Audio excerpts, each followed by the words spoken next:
and it's recording. Hey, wonderful.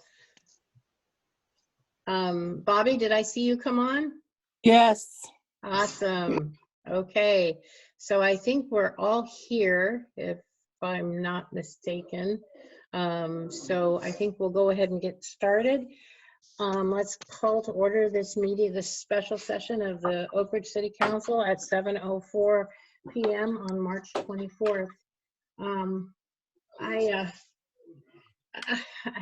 Shall we dispense with the Pledge of Allegiance since we're not looking at a flag?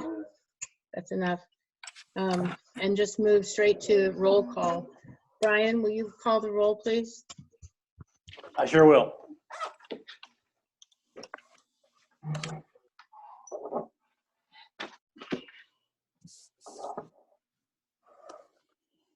Mayor Holston.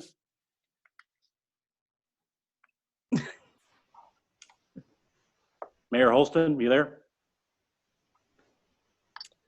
Try on the way back. Councilor McClellan? Here. Councilor Whitney? Here. Councilor Forkham? Here. Councilor Maxfield?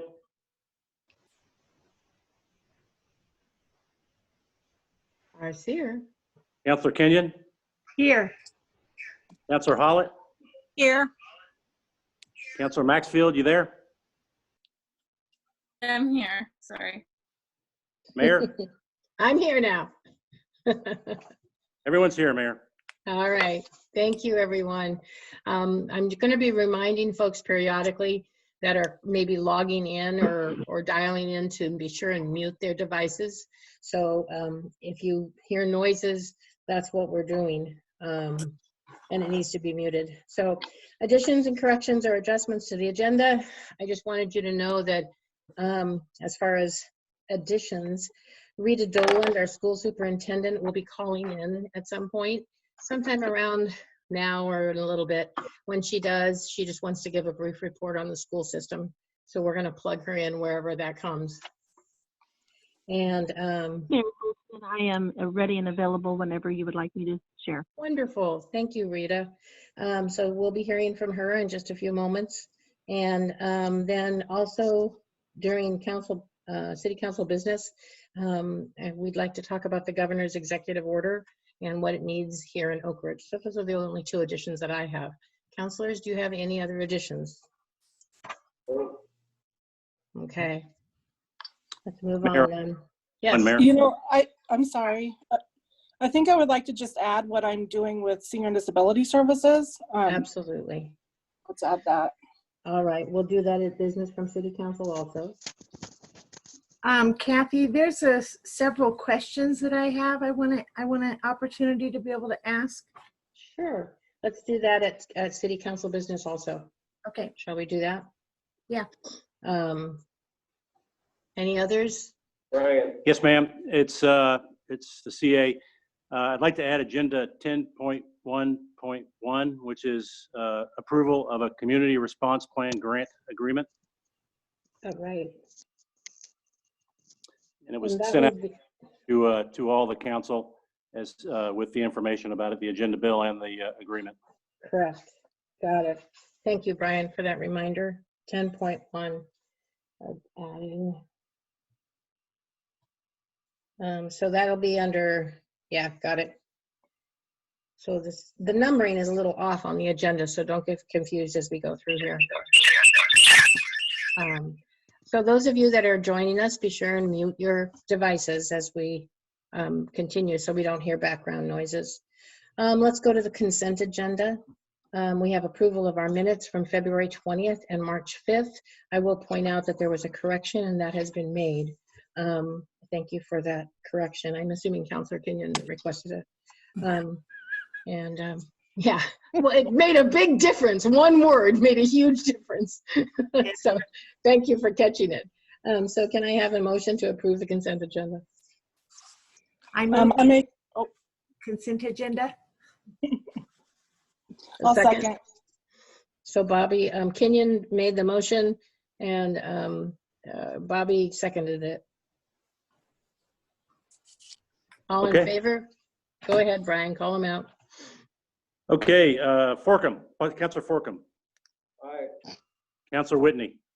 Aye. Councilor Maxfield. Take that as an aye. I Councilor think so. Hollett. Aye. Mayor Holston. Aye. Councilor Kenyon. Aye.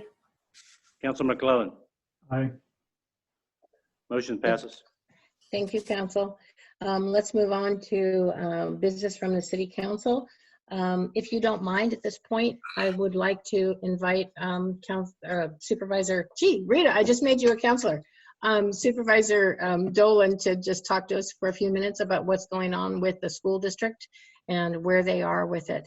So Rita, if you would like to step up to the mic, go for it. Thank you very much. Thank you for allowing some time to share. First, I would like to share that we have a new website. It's the same old address, but when you log into that tomorrow morning, you're going to see a new face to it, and information is much easily accessible, much more easy to assess around the COVID. And anyway, so check that out. In addition, there's a new app that will stream anything that we put on our website and also on our Facebook pages directly to your phone. So look for that new app and download that for up-to-the-minute information from the school district. So I'd like to share just some general information things we have been working on since the first order from the governor to close schools. When that order came, school districts were tasked with 4 things. The first thing is to feed our students. We take that task very seriously. It's very near and dear. We know that in order for our kids to stay healthy and to recover if they do become ill, we need to make sure they have excellent nutrition. And so we have been providing breakfast and lunch in one serving. So we serve lunch and a breakfast for the next morning all in one fell swoop. From 11 o'clock to 1 o'clock each day, we serve from the front of the high school. It's a drive-through. Nobody gets out of their vehicles. Our staff take lunches to the people that are the kids in the vehicles, and they go on their way. We also are serving over at the Baptist Church, same time frame, 11 o'clock to 1 o'clock. We are looking at expanding next week, gearing this up a little bit more with the use of our school bus routes to be able to serve to children who are not able to get to either of those sites. So look for that information coming early next week. We're planning to start that service. The meals are served Monday through Friday, and they're for any student, any child in our community who is aged 1 to 18. And if we have a student who is over 18 and is enrolled in our school district, they also can eat. But any child in our community, 1 to 18. Are there any? I have to pause for a moment. Are there any questions about the food service? Okay. All right. The second mandate from the governor's order is that we provide supplemental educational support. This is with the understanding that it would be impossible in this venue for us to provide new instruction in any way, shape, or form. And so we are providing supplemental supports that will review and extend the instruction that our students have already had. We're working on a date to deliver those materials of April 1st. And what we're preparing are learning packets that will be distributed, and more information will be coming. We'll be doing robocalls. We'll be calling families and putting information out in our usual media ways about information for that delivery. Again, we'll be using our bus routes, and for our walking routes, we'll have another plan in place for getting materials to students who are walkers.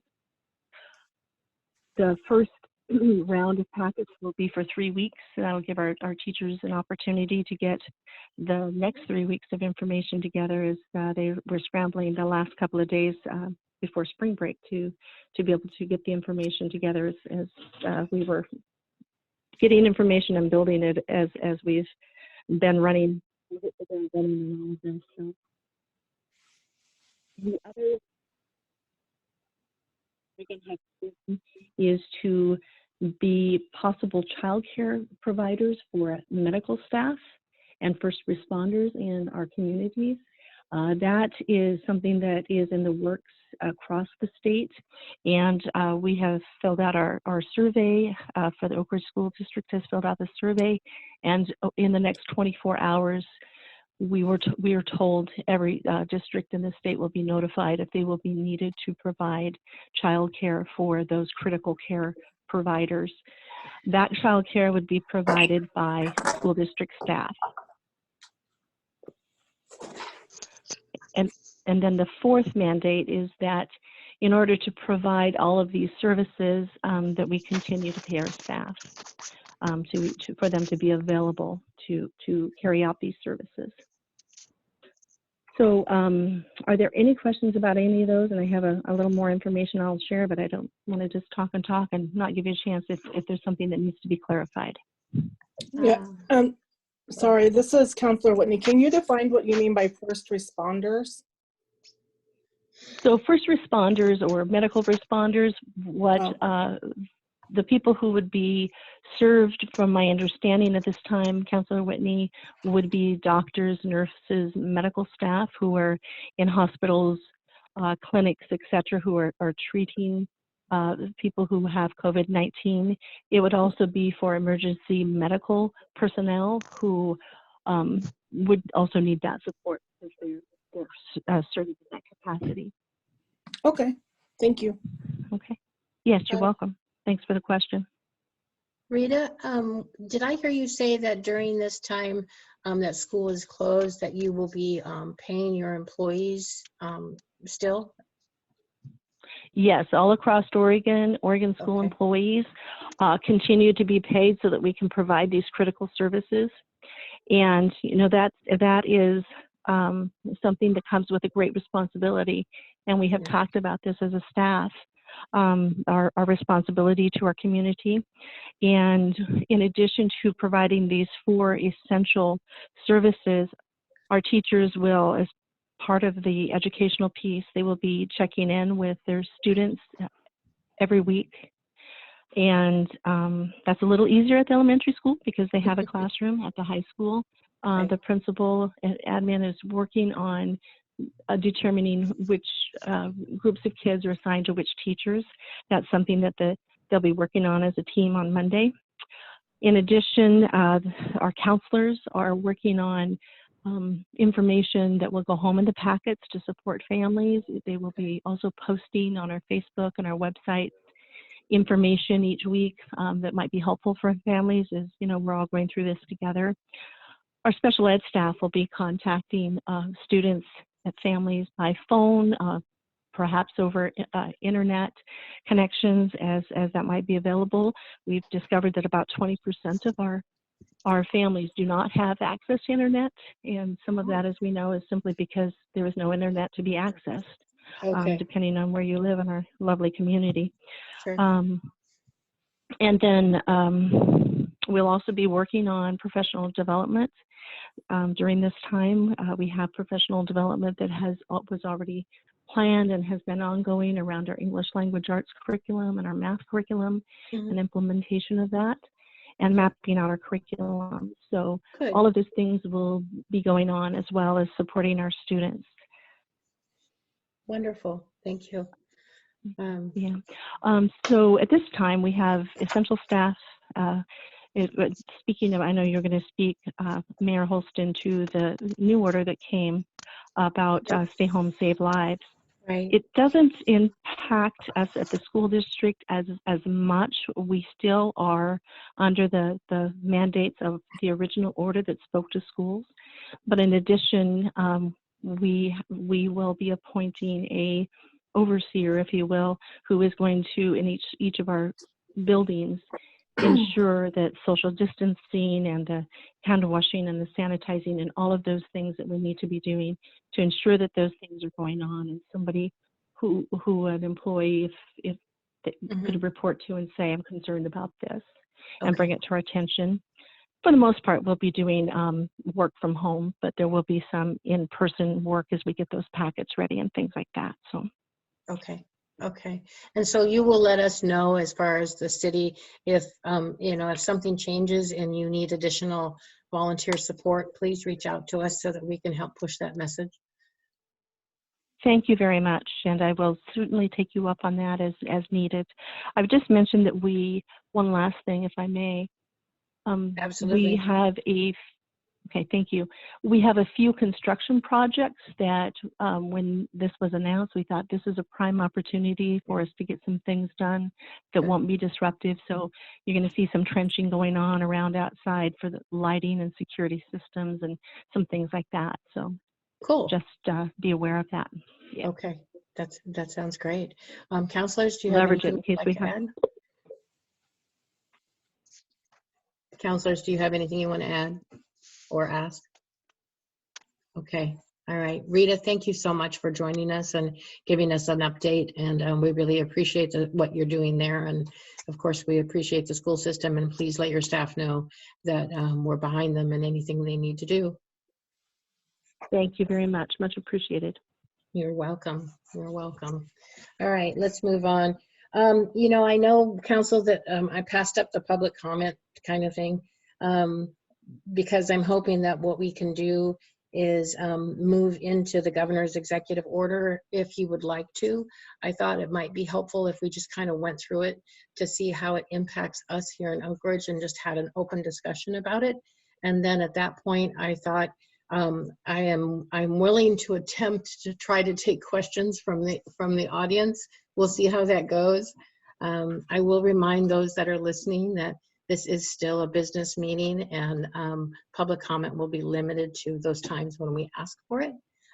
So I just set the ground rules a little bit here. So Council, is this something you would like to do, to go through this, or are you comfortable with having read through it yourselves and understand what it's doing here in Oakridge and what the impacts are here? Actually, there is something, I feel really comfortable with it. I've read it several times in the last couple of days since it's come out, the new one. However, I noticed today online that there's a lot of controversy over the parks piece in there. Okay. And I remember it specifically said, obviously to try and stay at home, but that if you do go out, as long as there's an ability to maintain your 6 feet of space, that's Yes. okay. In trails and parks, yes. Trails and outdoor areas. Now, the controversy locally is the golf course. Over at Osprey? No, well, that too. I just thought of that, but no, the actual physical golf course. Oh, the golf course. The real, yes. real golf course. Yeah. Apparently, they've posted that they're still open and people are welcome to come and play golf, but they are not. The pro shop is closed. Correct. 6 foot rule. So people are just upset because they think that it shouldn't be open, but everything I read and reread says that it can be. So I wanted to just bring that up so we can talk about it a little bit. Yeah. I agree with you. This is a private business. It's not a park, and it is a recreational facility. However, that recreational facility, as long as they can maintain that 6 foot separation and are monitoring it, it is absolutely okay if they do it.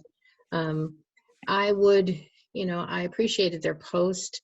It sounded like they had all the bases covered. In a case like this, I believe everyone uses their own golf clubs. You're not using other people's golf clubs. So that really isn't an issue. And I agree with you, Dawn. I think it's a good recreational opportunity. Oh, and I see Brian's getting smart here and putting up the executive order here about outdoor. Right. If you scroll down Yes. a little, I'll show you when to stop. Right here. where are you now? I believe it would be the A letter right there. Okay. Trying to match up to where I am. A and E and At the screen Brian put up, letter A says, non-essential social and recreational gatherings of individuals outside of a home or place of residence are prohibited immediately, regardless of size, if a distance of at least 6 feet between individuals cannot be maintained. So what that means is, if it can be maintained, it's okay. absolutely, absolutely. And that's how I interpret that too. And I think it's a pretty clear statement. And apply as well, Delta. Yeah, I agree. I agree. So thank you for bringing that up. Is there anything else specifically that you wanted to bring up before we just kind of whiz through this? Well, I wanted to bring up parks in general as well. Okay. You know, but like, let's say Greenwaters Park, if a person wants to go for a walk over there, they're more than welcome to. Absolutely. To try and maintain distance if they pass anyone. Right. And I believe the same would be true at the disc golf course. Yes, and the disc golf is open for use. We're not going to take those baskets out at Osprey. And people are expected to maintain social distancing and not do a group. The playground structures will be taped off. We're asking people not to use the playground structures because the possibility of spread of transmission is greater on there, and we really can't sanitize them as much as they would need to be sanitized to be used, I would think. But other than that, the bathrooms at all the parks will be closed except for the bathroom at the rest area that we're keeping open so that we can accommodate the travelers that come through. And I think Brian, you mentioned, Brian, that they're going to increase the cleaning and sanitation of those bathrooms during this time. Is that true? Yes, they are. We might bring on one more part-timer to help double the effort on the cleaning of those places. Okay, great. So that's that part of it. As I went through this, there was a few things that I wanted to make sure that we pointed out. So that, we have so few businesses here that this shouldn't be a difficult thing, but I do plan on touching bases with each and every one of them to see how they're doing and whether or not they're able to comply. Starting with our retail shops and moving through to the stores and that type of thing. I don't think this is going to be a difficult thing. I think the important thing in this is that we reassure the community that while yes, this is a Class C misdemeanor, if indeed you do get a fine, that is not the intent of our policing to give a fine. The intent is to educate and to encourage people not to congregate in groups of more than 2 or 3, and to maintain, a 6-foot distance as appropriate. And I think that kind of falls on our shoulders too in the community to be able to use the words and express the proper language that kindly and gently says, hey, don't forget, you've got to have 6 feet space between each other, and just reinforce that and what we see also. And especially, I don't want the community to feel like, oh my gosh, the police are going to be out watching us and making sure that we're not, handshaking or hip bumping or whatever. I think it's important to get that message out there. So before we go any further, I had a question about the Walnut Activity Center. Yes. I know that it's open for the food pantry. And so I'm wondering if we are closing off a lot of the bathrooms.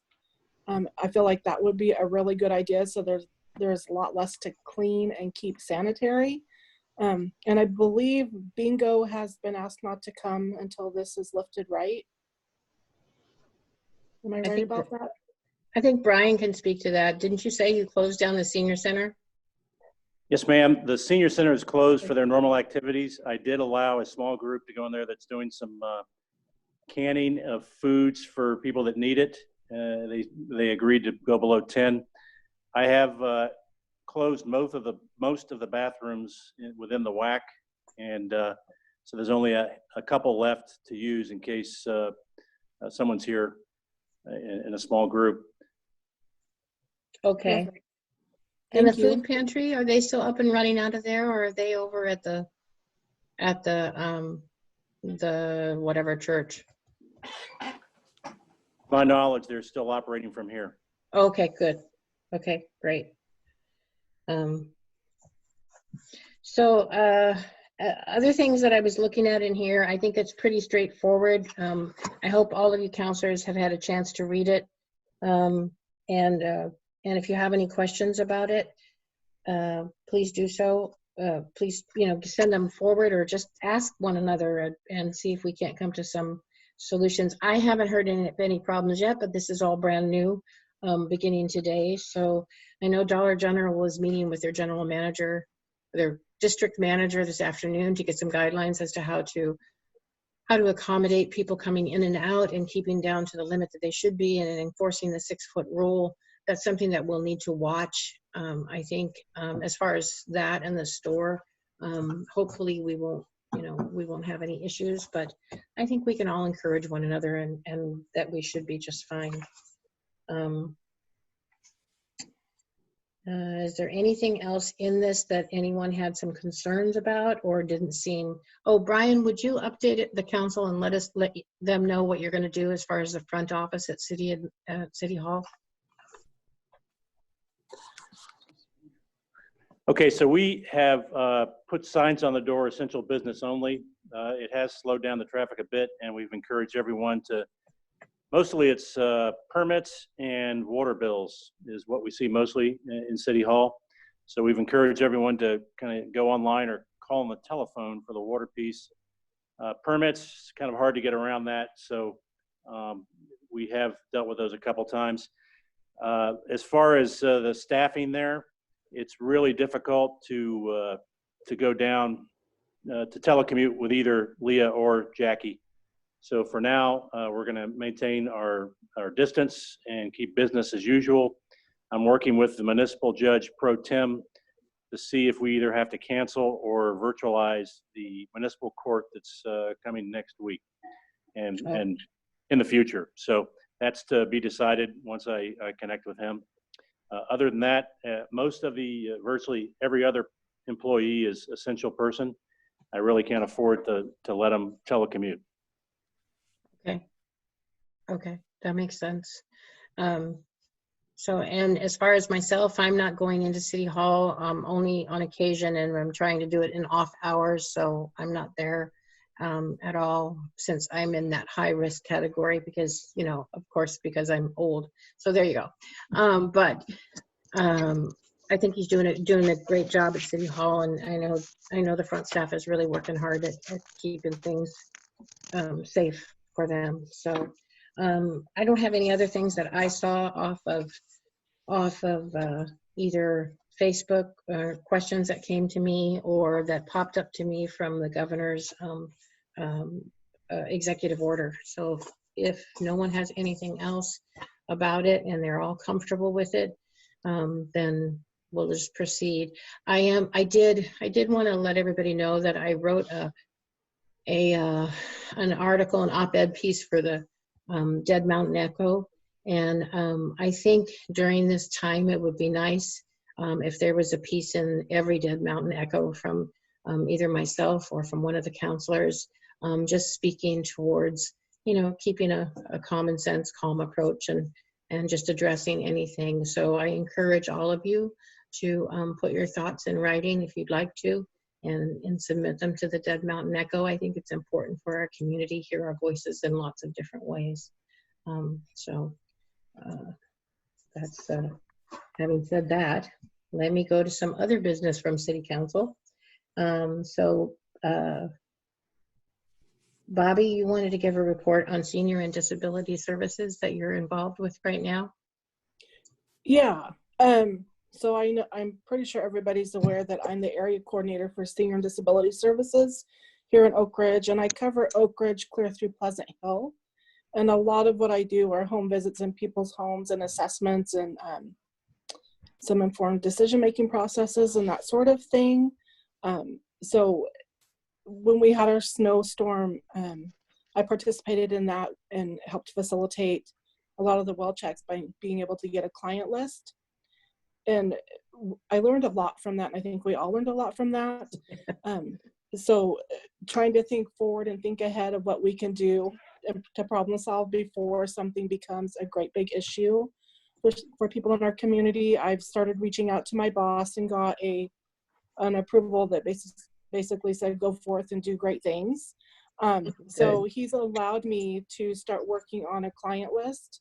And so I am going through all of my clients and all the clients that are case managed and contacting them and seeing if they have enough food, if they have a way to the store, if they have natural supports, if they don't, who their emergency contact is, if they're able to get their medications, and just identifying some different people that might need help. And so I've started that process as an employee, but I've also reached out to the clinics, and I just had a good conversation with Orchid today about what they're doing, and we were pretty much on the same wavelength. I know they're already doing some well checks. So that's one piece that I've started. I think it's important to know, one of the things I do are home visits that have to do with our senior meal program. So when a lot of people think of Meals on Wheels or the senior meal program, they just think of delivering meals to people. But our meal site, along with all the others, is kind of two-pronged. You have your Meals on Wheels, which is frozen meals that are delivered to people that are basically homebound because they just can't get out for whatever health reason. And then you have our congregate meals that are held at the meal site where people can go there and eat lunches twice a week. What our meal site is currently doing is on Tuesday, they're delivering meals to all the Meals on Wheels clients, and there's volunteers that do that. So that's pretty much all run by volunteers. And that doesn't go to just anybody. You can't call and say, oh, I want meals and have them delivered. It's not that simple. Because they have a lot of set criteria they have to deal with. And then on Thursdays, they're allowing people that would normally go to the congregate meals to come in and kind of get a kind of a grab as you go type of meal. And some of those are the frozen meals that they're giving them. So they're allowing that. And they're being very cautious, very careful, wearing masks, wearing gloves. But they are in need of hand sanitizer and Clorox wipes, because a lot of the volunteers are seniors themselves. So they do have that need, and they are still serving some of our most vulnerable people that would not otherwise have meals, which is fantastic, I think. And as for senior and disability services, the doors are still open in Eugene, but just from 11 to 2, I believe. And my lobby is closed here in Oakridge. And I'm able to telecommute part of the time, or I could do full time, but it's a lot easier to work from here with kids at home. So that is something that I'm doing. And then I also reached out to my boss about our proposed resolution for tonight that has to do with declaring an emergency. And I confirmed that once we get a resolution and it's signed, I don't have to have signed authorizations from my clients. I can just get a verbal permission from them to be able to send somebody out to help them. So as I go through the clients I'm contacting and I talk to them, as I'm talking to them, I'm asking them, is it okay if I send somebody out to help you? And once we have that resolution, I can start that process. Good. So it'll make it a lot easier to be able to help people. And so I'm encouraging anybody that knows somebody to self-identify and call me if you're not on my list, because there's some people that may not access our services and have never accessed them that really is in a pickle and a bind right now and can use help. So hopefully people will reach out and do that. I don't know well, I can give you my phone number out now, or Please. okay, it's 541-682-7802. Thank you. So you're welcome. So definitely send people my way, because I've already talked to the police department too, and they're aware of what I'm doing. I've talked to Brian a little bit, so he's aware of what I'm doing. And I talked to Rick the other day, and I know that he went out to all of the different trailer parks and the apartment complexes and talked to the property managers about checking in with all of their residents and making sure that people are being safe, and definitely checking in with their vulnerable residents to make sure they're being cared for and have what they need, so we don't end up having somebody that experiences something really horrible because of this. Right. And interestingly enough, I got an email from Mountain View Manor that said, hey, this is what we posted on our door, this is what I'm doing. And it was great to get that follow-up and see that they listened and they're following through, and they're definitely checking with their clients, and they're trying to do everything that's been asked of them and Good. still take care of the residents. So Awesome. Thank you, Bobby. Thank yeah, you. you're welcome. I talked to, is it John? Is that your director's name? What's his David? name? David. Yes, I talked to David today great. too. He's Yeah, new. he's a great guy, and he had wonderful things to say about you. And he actually said to me, if there's a war, I want Bobby on my side. So I'll pass along that on to you. But I did ask him about volunteers, because I've had people in the community approach me about, well, what can I do to help? And you and I, Bobby, had talked about, well, you know, sometimes that's a sticky wicket because you have to have a background check and you have to have this and that. But he is actually working through some of that and identifying positions and things that could be done that people perhaps don't need to have that full of a background check. I also asked him about a couple of people who talked to me who have had background checks and have all that available because of where they work currently. And he said, oh, definitely that we could just send them directly to you or to him, and that would be hopefully a much faster process. Since we don't know what we're going to need or anticipate needing in the next 3 weeks, maybe we will need extra hands to help with the Meals and Wheels on program. So thank you for what you're doing, Bobby. I sure appreciate it. It's nice. And I would have mentioned that, but I didn't have exact information, so I didn't want to. Oh yeah. Okay. Well, I'll go ahead and stick my foot in my mouth then for you. No, it's okay. I just, I don't. Well, I don't Sure. wanna, No. I totally understand. I agree with that. I don't want to step on my employer's toes. Yes. That's always a wise decision. Yes. Okay. Dawn, you had a couple questions that you wanted to bring up during the City Council business. Yes, and if you don't mind, I'll ask them. I think most of them are going to be for Brian to answer. So Sure. can I just ask them one at a time and wait for the answer and then move on? Go ahead. Okay. The first one is, when will copies of the budget be available at City Hall to pick up for the counselors and the budget members? That'll be the night before the budget committee hearing, so March 30th. Hearing or meeting? My mistake, the first meeting on the March 31st. Okay.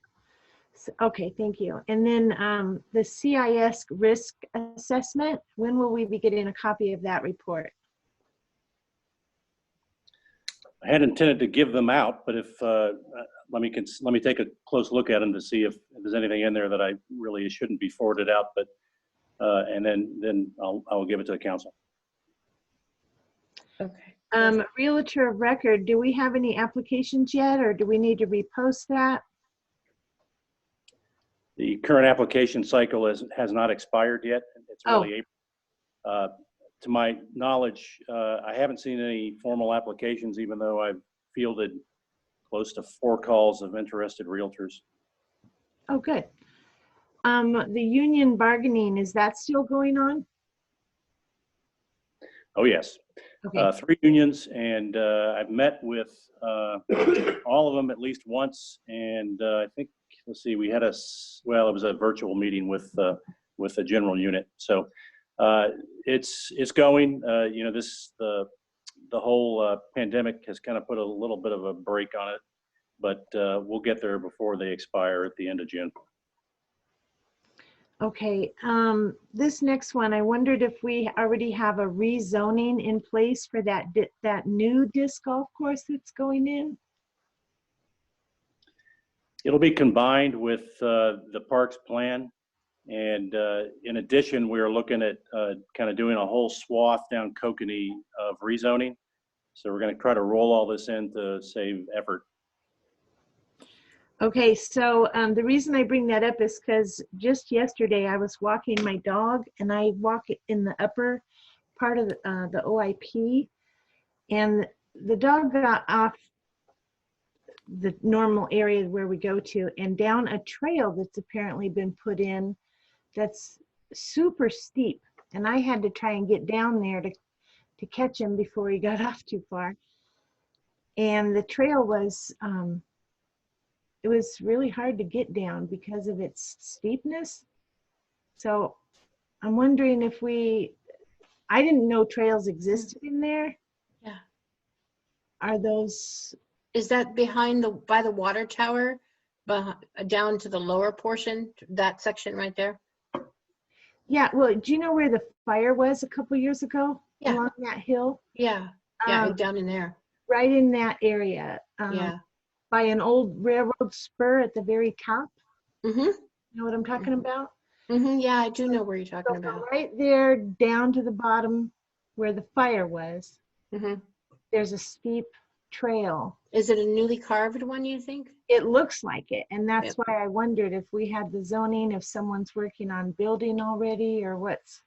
Yeah, I think Disc Golf Club, I believe, and Brian, you can probably fill this in, has already begun working on some of the trails and the clearing that they can do without doing any hardscape. It's just softscape. Well, I don't know if that's considered hard or softscape, but it doesn't have anything to do with pieces of equipment as far as that are going to be put into the ground, the baskets. But Right. they have been working on the trails, clearing out blackberries and that type of thing. So I don't know what their intention is, whether that'll have steps on it or what, but that may be what you've run into. Okay, so my concern there is that right now it seems like an unsafe trail. So it maybe either needs to be posted that it's not a usable trail yet, Mm-hmm. or have somebody look at, you know, building it to spec so that it is a safe trail. Okay, that's a good point. Brian, can you talk to Jason about that and work with him? I will tell you that I've given Jason and Goats and whatever volunteers that he's gathered to clear. I didn't really authorize him to make any trails, so I'm not sure that's a trail that's been made by one of them. As far as I know, they've been clearing blackberries, and that's about it. They have taken a backhoe on there to clear some. And they cannot do anything as far as pouring cement, putting in baskets or anything until it's been rezoned, and they know that. Oh, okay. I will inquire of Rick and Jason to let me know if they have been cutting trails, and if so, make sure that they're either fenced off or not accessible to the public. Okay. Thank you, Brian. Thank you, Dawn. Did you have any other? I do have two things I Go would for it. like to mention to add to future agendas, because they're going to take a little research somehow. One is I've been reading through some old minutes, and these two items have been brought up several times by public comment Okay. in different meetings. One is the idea of storing our excess police cars on each end of town, Oh, yeah. so that they might encourage people to slow down. I'd like for us to be able to talk about whether that's a possibility. And then the second thing is something that Ken Hooker, he probably has mentioned it a dozen times in the last dozen years or so, that he would really like to see the truck traffic halted on Hills Street. Mm-hmm. I caught it in some different minutes at different times when he's brought it Right. up. There are ordinances that can be written that we just need to do it in order to make it happen. So I'd like us to look into that, or at least talk about it. And as Sure, let's talk about it. Because I know there's signs up there already, but it probably is a bigger discussion about, you know, what can we do to maybe do some saturation and maybe talk to some of the offending trucking companies, UP, that type of thing. to the police chief, because he did mention in one of the meetings that All we need is for our ordinance to match what the sign says, and then they can enforce it. Oh, okay.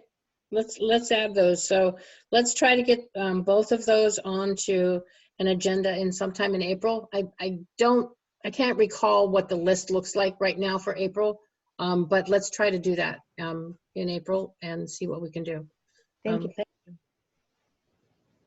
Awesome. Anything else, Dawn? No, that's everything. Okay. And was there any other business from the city council that councilors you would like to bring up right now?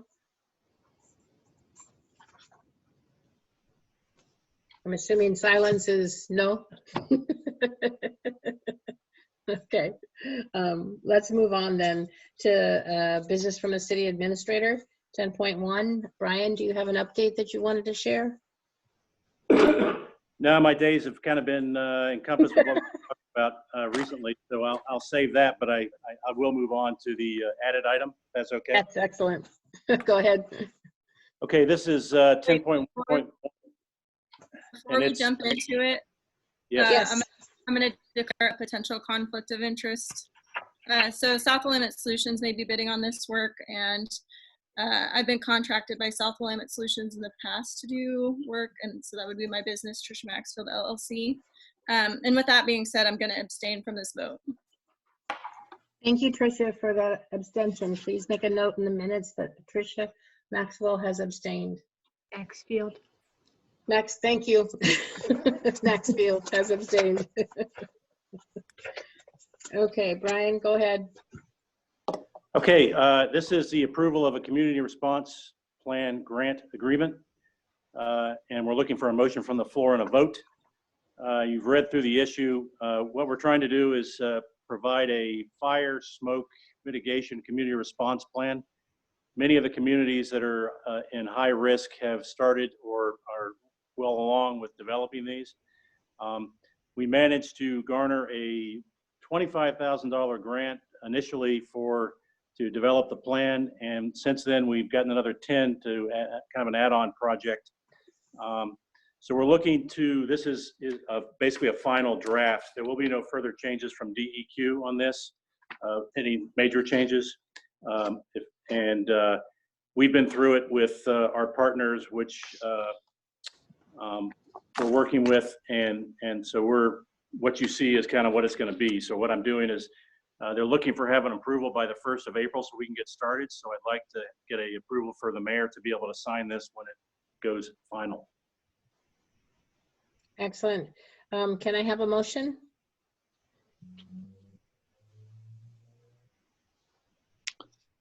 I would make a motion, but I don't have that in my written packet, and I'm afraid to touch my iPad.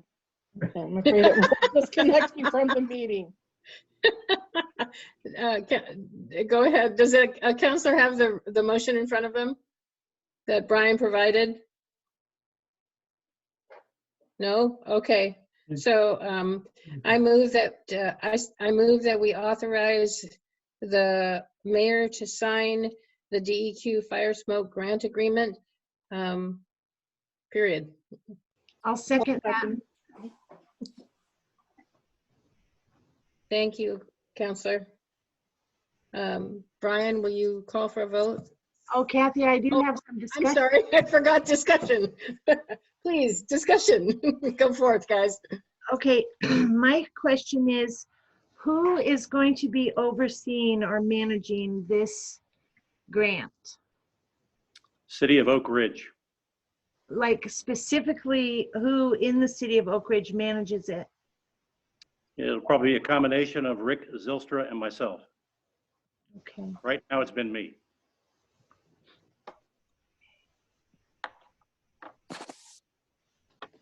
So I have a go. I'm sorry.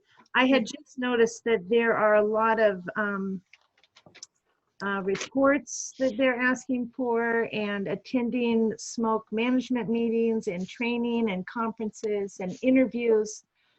And so I wanted to just know, like, who's managing, making sure all of that is happening on time, because it does specifically say in this grant that it can be killed at any minute if they find out we're not doing everything to a T. Okay, so we have two partners in this, two major partners, and that would be South Willamette Solutions and the Good Company. They're going to be doing most of the heavy lifting on this project, and I will be in a kind of an oversight role to make sure that we meet all the deadlines along with Rick. So that's kind of the labor plan for this entire thing. Okay.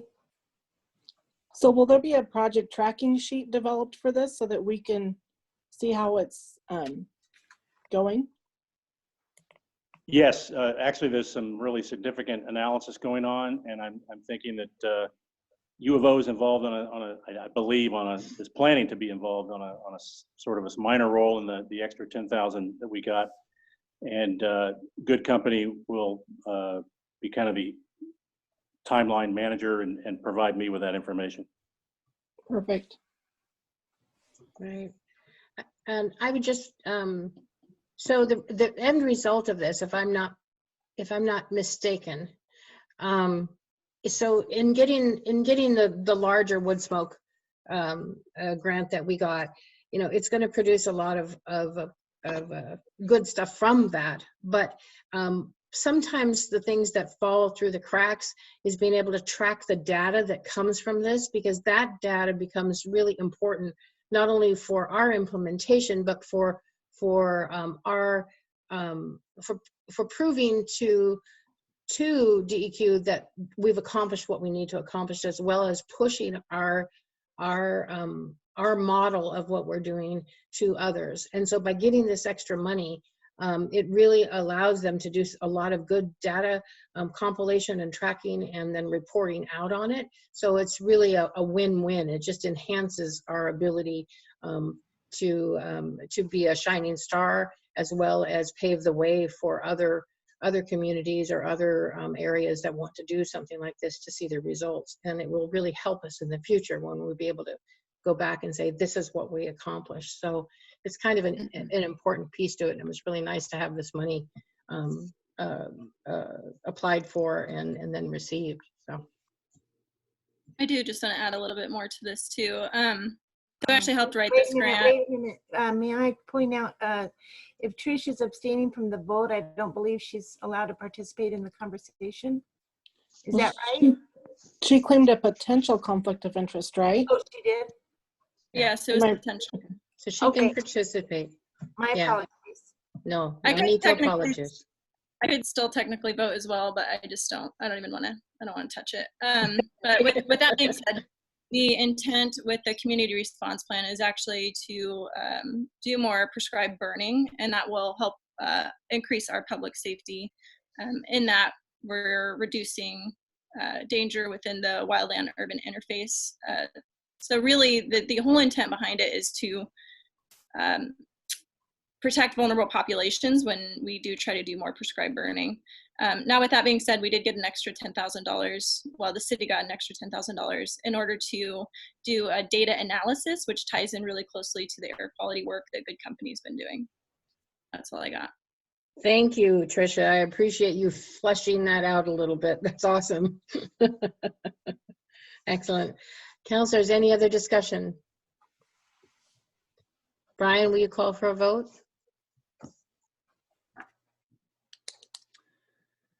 Mayor Holston, Aye. Councilor Whitney, Aye. Councilor Kenyon, Aye. Councilor Maxfield, abstain. Abstain. Councilor Forkham, Aye. Councilor McClellan, Aye. Councilor Hollett. Aye. Motion passes. Thank you, Council. I appreciate that. Brian, do we have reports to be given? Is this something I'm going through or not? Yes, we do. Okay. Shall we hang on. start with Finance Director then? Well, let me get the camera on him. Good. Can you hear me? Can you hear Bill? I don't hear anything from Bill yet. You should be able to hear if you speak up. Can you hear me now? I can hear you now. Okay. I won't go too long. I don't have too much to say. Just a quick update on the financials review of as of February. few line items that are over budget, but nothing that we can't handle. Overall, the funds are looking pretty good in terms of staying within budget. The ambulance revenues bumped up a little bit in February, a little higher than they were, so that was a good trend. We'll see if that continues. We're still trending behind on the ambulance revenues. Obviously, the current circumstances are going to have an impact on us with regard to, excuse me, I'm sorry, things that are affected by, things like our transient room taxes and our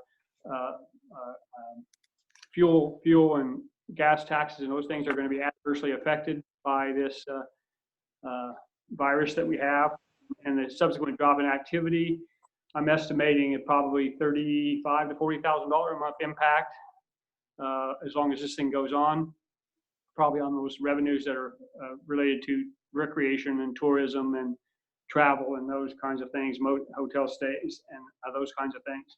Excuse me, sorry. So that it will have an impact.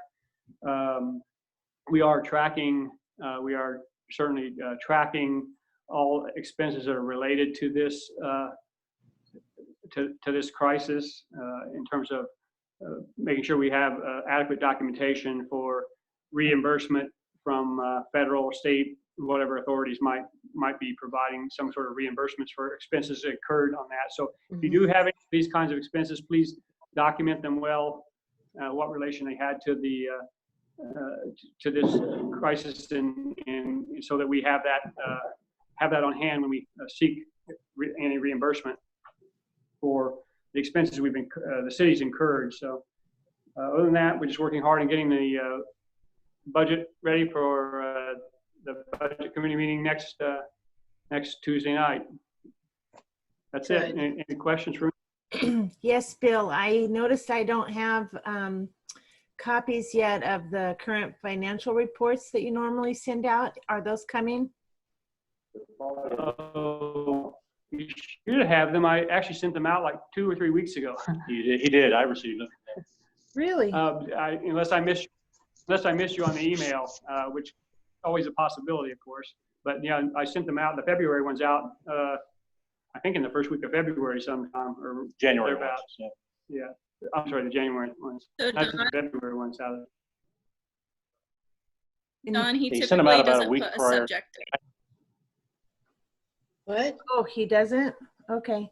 It typically says no subject, so I guess for Bill, just to know if you write in Yeah. the subject, that might be helpful. So it was March 10th, Dawn. You might look at March 10th, and it comes from William Jones with no subject.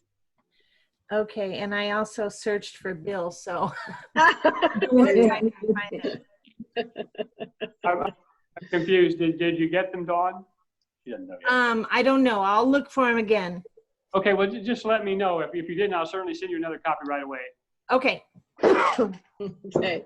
right. So Bill, I did have a question for you. You said you thought there'd be about a 35 to 40K monthly impact because during this time of our little crisis going on here. Did you mean direct impact or direct and indirect as far as tourism dollars that may be coming into the city? I would expect a fairly direct impact because I believe, with less travel, Okay. there'll be the gas taxes and so on. Fuel and gas tax will no doubt decrease. Transit room tax will decrease. So I think revenues that we get as part of those allocations from the state and from other areas that will sure will drop. Well, And, perhaps the revenue we get from the marijuana sales, which has remained open, will increase. I mean, who knows? we might see an uptick. That's a joke, guys. That's a rough estimate. And I'm hoping being too pessimistic, of course. Yeah. No, I appreciate you being pessimistic. I think that's a good attribute to have. Bill, real quickly, are you going to stay in the meeting for a little while? I'm sorry, say that again. I didn't catch it. I'm going to have a question for you later. Will you still be here? Yes. I should be. Okay. I will be. Okay. Any other questions for? Okay, I'm gonna shift the camera to the police chief. Hang on with me just a second.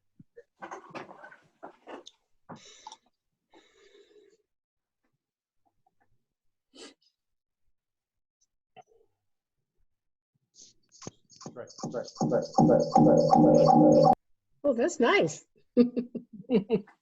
Ah, I had you for a minute.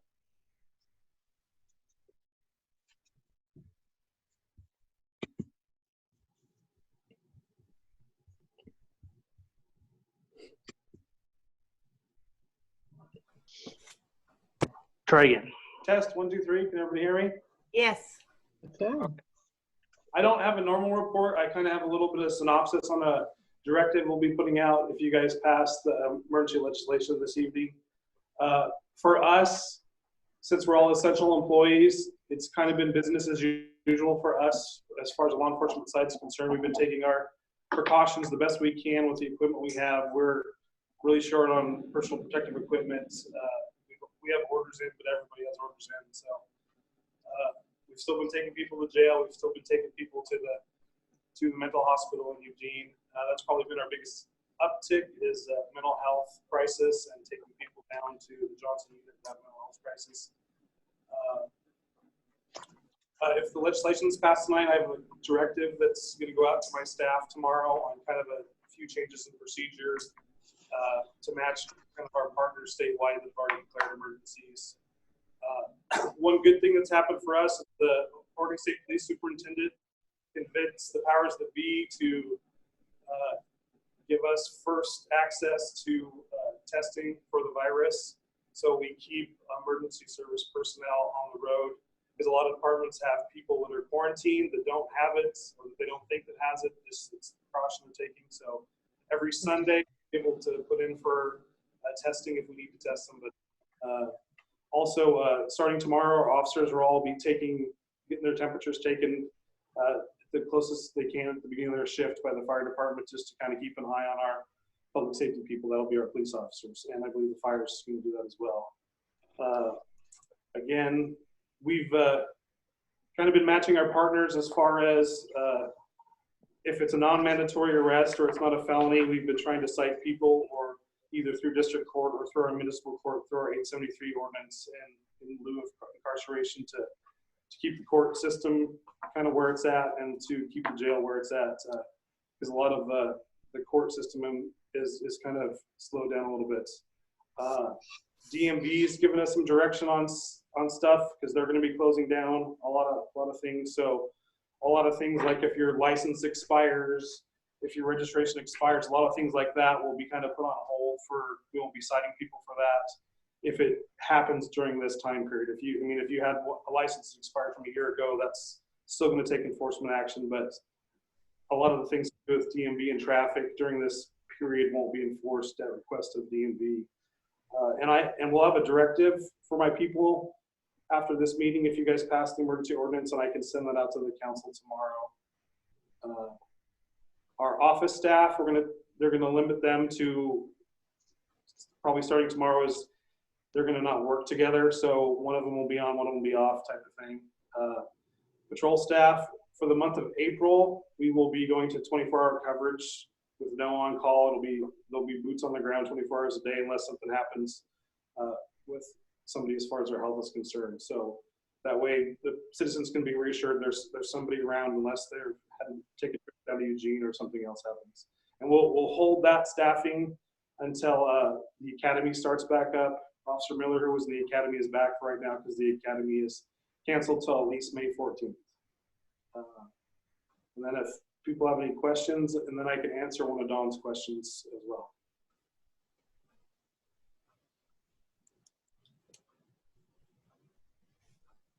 I think someone's talking about it.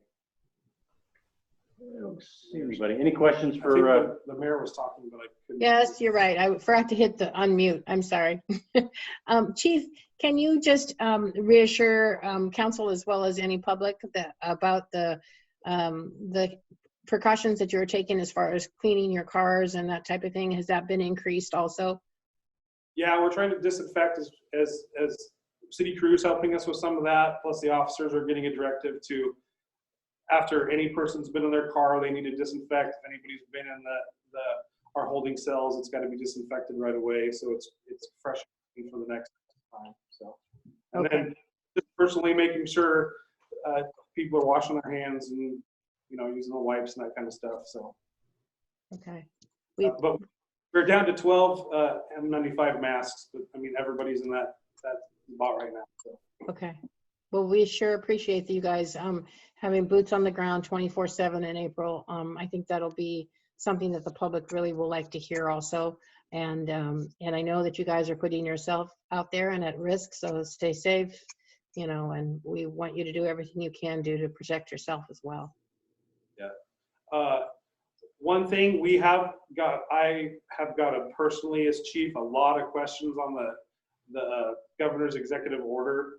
Basically, our guidance, Department of Justice, you know, from our council, the Chiefs of Police Association, the Oregon Sheriff's Association, and the Oregon State Police, this is really an education thing. And then also to educate people that are complainants. Just because two people are walking and holding hands does not give us the right to go contact them per se. Household members don't have to follow that rule. And then we won't be out just stopping cars because they have California plates and they're out traveling, because we still have to have probable cause for something else, like a violation or a crime. So that's been a lot of questions I got on that. And our single biggest question I've got was like 30 or so people have contacted me about recreation since the order came out. And some of that is unclear. So I've directed those questions to whatever actual land management agency is in charge of the dirt that they're going to go be recreating on. Okay. The part that people are asking questions on is more to do with travel. A lot of the chiefs have also asked kind of some direction from the state and what they're saying about that, because people are confused about the travel, where there's your essential things, but the car dealership is still open. So can I go to the car dealership and buy a new car? We're getting questions like that. Some of those we're pushing up the chain to get some clarification on, not so much for enforcement, but to be able to future educate people and to also be able to answer those questions when they're asked. Excellent. Excellent. No, I appreciate that you're doing that. And I just want to encourage you. I know that you get lots of questions from lots of different people. And if you ever have questions that you feel seem to be repetitive and council can do anything to push out correct answers, please let us know so that we'll be aware of those too. And we can mimic what it is that you're saying to our community and reassure them in that way. So thank you so much.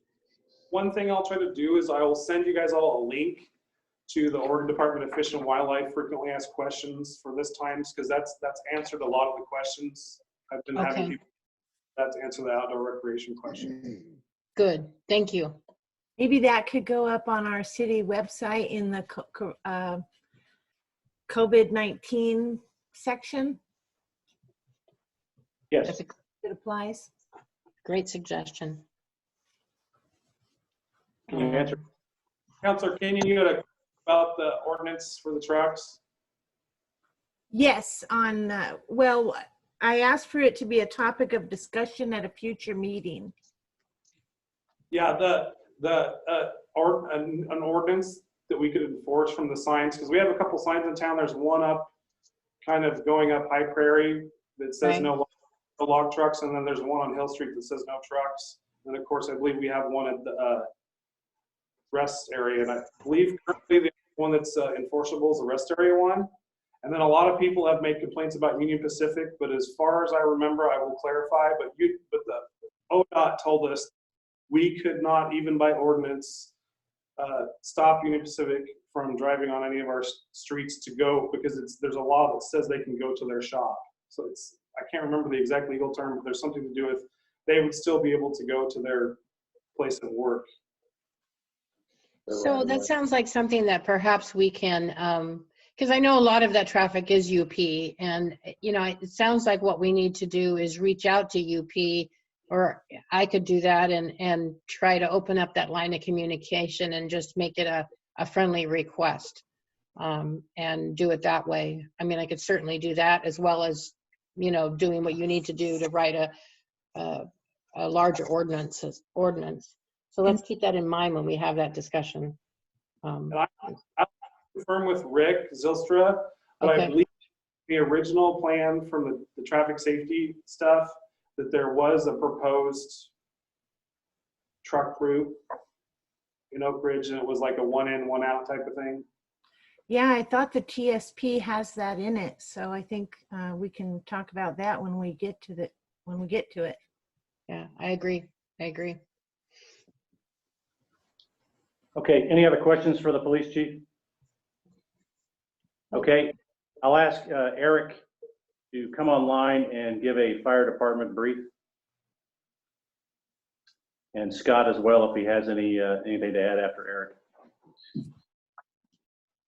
Can you hear me? I can hear you. So this morning I participated in the medical control board meeting, and through that meeting, the medical control board would like the fire department to begin evaluating our own staff that's working. I sent out a memo earlier. Scott reviewed it, and Brian reviewed it. I believe Brian's already posted it on our training webpage, but basically we're going to be evaluating, checking temperatures and evaluating people that are working at the fire station at 8 in the morning and then 8 in the evening, twice a day, and documenting those. I also went through our charting software and was able to add a simple yes/no checkbox that says we have encountered a potential COVID-19 patient, which is somebody with a temperature over 100.4 and shortness of breath. That'll make it easier for us to be able to pull that data back and say how many times have we gone to that type of incident. Other than that, Scott, do you have anything else to add?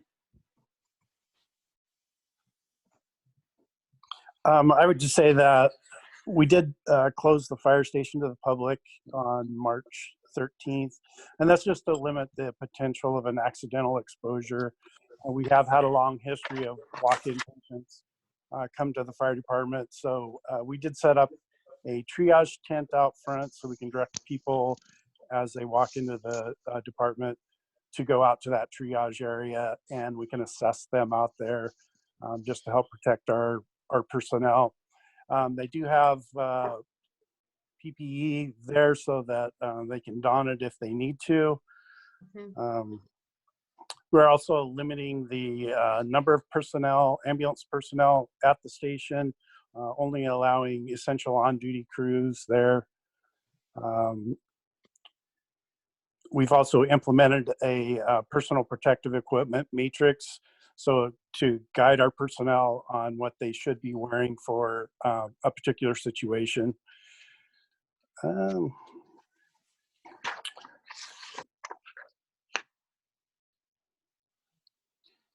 We're using every resource that we have available to get information out to our crews. You know, we have 28 personnel, and it's difficult to get all the information out there, but we are using our online training system, email, webinars, and we do have a closed Facebook group that we're getting information out to everybody. We've been talking with the clinics to make sure that we're using those resources appropriately. We've also provided some N95 masks to Postal Pharmacy.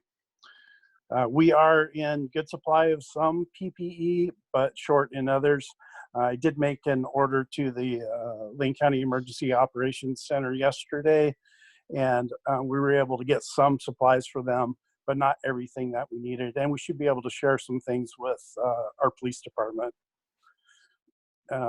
It doesn't look like we can count on the EOC to get PPE in the future, but we are looking at other EMS supply vendors and other resources that we may be able to get additional. One other thing I was going to mention was the medical control board talked about our dispatching matrix and opening up a dialogue with our dispatch and educating the public when somebody calls. If South Lane's been having a number of people call because they have a runny nose and they want to get transported to the hospital to get a COVID test. And if you don't meet the criteria of a temperature of 100.4 and are not shortness of breath, they're not going to give you a COVID-19 test. You have to meet the protocol to be able to get that test. And so the Medical Control Board is looking at potential ways of allowing us to educate the public and limit our exposure by preventing those calls from even coming to our level, and having that settled at dispatch, saying, well, find an alternate means, whether it's driving yourself to the hospital, contacting your primary care doctor, or just educating them as to when they're really going to get a test or not.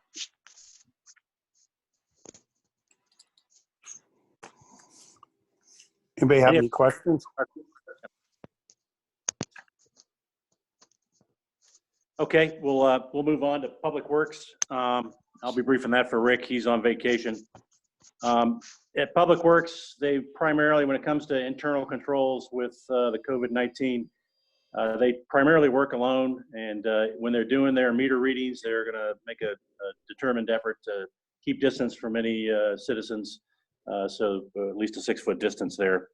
But as we mentioned before, they are pretty much doubled up on the amount of cleanings they do on the public spaces, bathrooms. They've also been using almost a lot of bleach to attempt to, be more effective on the cleaning.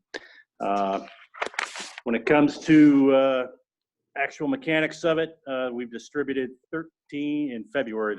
We distributed 13 million gallons of water, treated 25 million gallons. Million. And 33 service orders, 0 water leaks, 1 plugged main on Y drive, no damages, 10 locates. They finished the bike rack and concrete pad, which is in early April. Started street sweeping and pothole repairs. Final repairs for the rest, or the caretaker's house, have been completed for the rest area. April, the new caretaker has been doing a very good job. Building maintenance at City Shop and OIP office, park mowing and maintenance, fleet vehicle maintenance and repairs, and site preparations made for the test well at Green Waters Park. So that's kind of it for Public Works. Any questions there? Actually, it just occurred to me, have we turned off the public water fountains? I'll get the answer to that question. I don't know. Okay, I was just curious. Drinking fountains. I know we don't have any water fountains, but drinking fountains. I'll check. Thank you. Okay, for community services, I'm just going to move into 10.6.1, which is kind of time critical amendment between ODOT. This is signature request for extension of ODOT TSP agreement. The proposed action for council is a motion from the floor and a vote. There was an exhibit, which is the amendment number 2 for the grant. Sure you've read through the issue. No fiscal impact. There's no money involved in this. It's merely a time extension. Your options are to let the mayor sign the amendment or do not amend the ODOT contract. Staff recommends number 1, and that's the motion. Council, can I have a motion? Sure. I move we approve the mayor sign amendment number 2 to the Oakridge Transportation Growth Management Grant in order to complete the Oakridge Transportation System Plan. Thank you, Bobby. A second. We got a second from Councilor Forkham. Any discussion? I do. Go ahead, Dawn.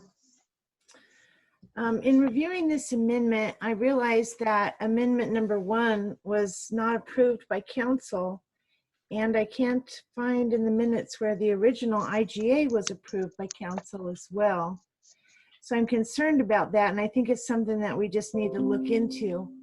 I know it doesn't have anything to do with this motion today, but another concern of mine is that I've gone over our budget, and for what's in this amendment, none of these numbers are in our budget. We don't have any money planned to meet our match, and we don't show anywhere that we've got grant out there to cover the rest of this that we're agreeing to in this amendment. So what budget are you talking about? The budget that you see in amendment number 1, is that what you're looking at? Yes. Okay, so Amendment number 1 does go over all the right, budgetary expenses, but right. extending this, we're agreeing to everything that we've already agreed to. Correct. I'm just concerned that financially, this is something we are not prepared for. So what are we going to do? So I think, if I'm not mistaken, that this money is already came in as a grant, and that's what allowed the study to happen. This wasn't money that came from us. And is that not correct, Brian? Yeah, there's no money tied to this extension. Whatever money has been paid is all they're getting. So there's further money to be spent. Okay, so I don't see anywhere that we have paid our match, $24,700 in any previous budgets, nor Right. is it booked for this year's budget. Right. And so I was assuming that once this is done, we're going to get a bill. No, I believe our match was done in kind service, is the work that we did. And we can verify that. I think Rick has that information, but it was my understanding that there was no money that we needed to do, that our in-kind work was considered our match. So And- in-kind work has a dollar amount attached to it, $24,700. Evidently. And I have asked repeatedly about that, when I've talked to Franny about, so do we owe anything? And no, she says, this is all paid, and your match was done with in-kind work. But I'm more than happy to pursue that, call Franny and get it in writing that, there was never any match intended, and that we won't receive a bill, because I understand what your concern is. I certainly don't want to get a bill for $24,000. Yeah, I'd like to see that in writing. I'd appreciate that. Okay, we can do that. Absolutely, we can do that. And with regard to this agenda bill, I think if there is money due, we're getting a bill one way or the other. So I would not hold up this particular agenda item for that. Yeah, I okay. agree. I'm just concerned. Well, section A2, number C says city amount, the city's amount shall not exceed $0. Keep going a little further down. I know, I saw that down there below as well. So it's kind of contradictory to itself if you Oh, take on in that E, term. city's match amount. Okay, I will get clarification from Franny on both of those, and to explain what that meant. Because like I said, I'm only repeating what I remember being said, but let's get clarification about that matching amount. Any other questions? You're welcome, Dawn. Any other questions? Okay, can we call for a vote then? 1 second. Absolutely. Councilor Kenyon, Aye. Councilor Forcom, Aye. Councilor Maxfield, Aye. Councilor Hollett, Aye. Councilor Whitney, Aye. Mayor Holston, Aye. Councilor McClellan. Aye. Motion passes. Thank you, Council. Let's move on to, where are we at?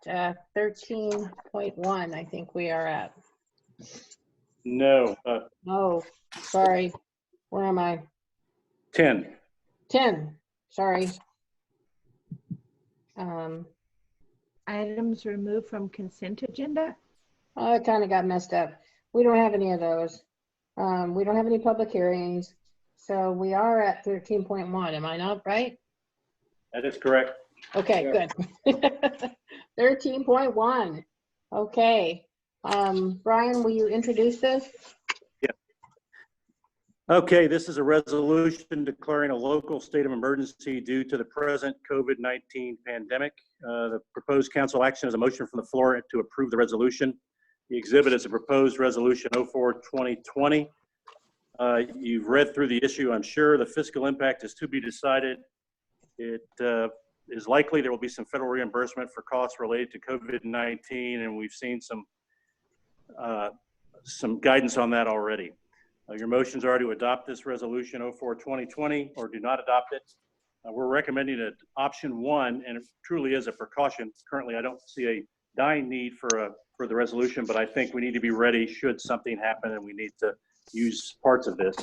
And you have heard from the police chief that says there will be some changes within his arena, as there will everywhere. What I would like to do is let you know that the city attorney is online if you have any questions regarding this resolution. He primarily drafted this, and I chopped it. So he's well in the know about the resolution. And Mayor, would you like me to read the entire resolution given the significance? Yeah, I thought I would do it if you don't mind. Sure. Sure. So follow along, everybody. And for those of you who aren't following along, I'm hoping that the public can hear me just fine. This is a resolution declaring a local state of emergency due to the present COVID-19 pandemic. Whereas ORS 401.309 provides authority for the city of Oakridge to declare by resolution that a state of emergency exists within the city. Whereas the city of Oakridge has enacted local ordinance 693, parentheses, municipal code chapter 37, that provides emergency management response powers.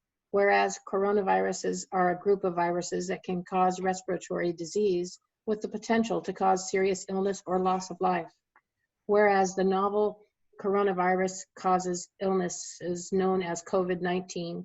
According to the U.S. Center for Disease Control and Prevention, COVID-19 represents a high potential public health risk threat, and therefore the threat constitutes a citywide emergency under ORS 401.025, parentheses 1, and Oakridge Municipal Code, Chapter 37.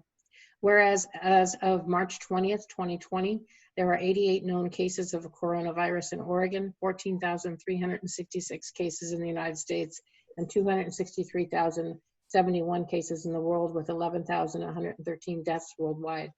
Whereas on March 8th, 2020, the governor declared a state of emergency. On March 11th, 2020, the World Health Organization declared COVID-19 to be a global pandemic. And on March 13th, the president declared a national state of emergency.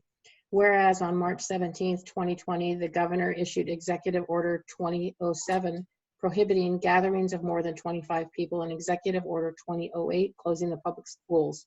Whereas Oakridge Municipal Code Chapter 337 and ORS Chapter 401 authorize certain actions to be taken during a state of emergency when necessary for public safety or for the efficient conduct of activities to minimize or mitigate the effects of the emergency.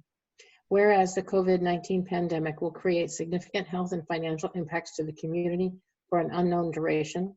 Whereas to ensure the city of Oakridge is fully prepared for COVID-19 and that local authorities have the resources needed to respond to COVID-19, a declaration of emergency is necessary.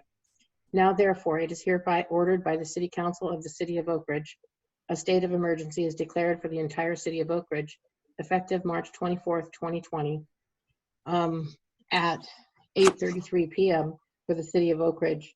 Upon this declaration of a state of emergency, the city administrator is empowered to carry out the appropriate functions and duties identified in the Oakridge Municipal Code Chapter 37 and ORS Chapter 401 during the time of emergency. The city administrator may implement necessary provisions of the emergency operations plan.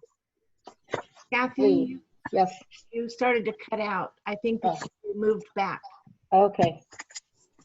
Let me see. How's this? Does that sound better, Dawn? Yes. Thank you. 3, the city administrator shall take all necessary steps authorized by law to coordinate response and recovery to this emergency, including but not limited to requesting assistance and potential reimbursement from Lane County, the state of Oregon, and appropriate federal agencies, or taking any actions needed to enforce orders and rules issued by the state of Oregon under ORS Chapter 401 or by the federal government. 4, emergency procurement is authorized under ORS 279B.080. The following 5, the following special regulations and emergency measures are imposed that are necessary for public safety or for the efficient conduct of activities to minimize or mitigate the effects of the emergency. A, the city may adjust, waive, or defer permit fees, business regulation fees, and adjust land use permitting processes as legally allowed to facilitate services during this emergency. Altered structures/uses may be required to be restored to their original configuration once this emergency is over. The city may also adjust, waive, or defer permit fees for building modification or for other purposes for businesses, agencies, and entities that are seeking to respond to this crisis. B, the spending authority of the city administrator is temporarily increased to $300,000 for emergency preparedness and mitigation-related expenditures. The temporary increase is in effect so long as the state of emergency continues, and the city council may revoke this authority at any time.